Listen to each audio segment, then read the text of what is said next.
Magandang hapon po.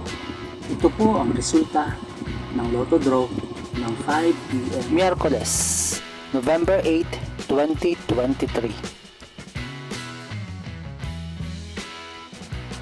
Sa 2D Lotto, 7, 1, in exact order.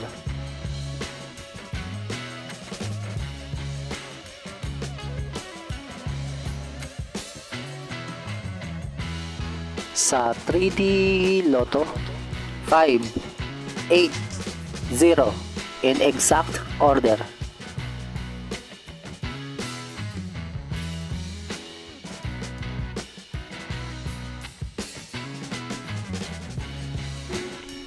Ito po ang mga paalala sa mga Lotto winners at paraan kung paano makuha ang napanalunan.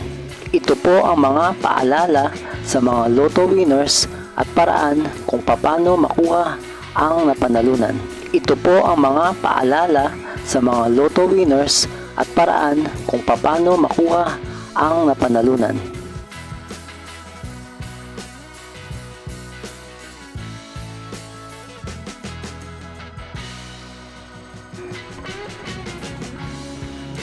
Kung nagustuhan mo ang video ito, please like, share at isubscribe mo na yan para lagi ka updated sa mga bagong Lotto results ngayon. See you again later at 9 p.m. Lotto results para sa 2D Lotto, 3D Lotto, 4D Lotto, 6D Lotto, Super Lotto, Mega Lotto, Lotto 642, Grand Lotto at Ultra Lotto. Thank you for watching this 5 p.m. draw Lotto results.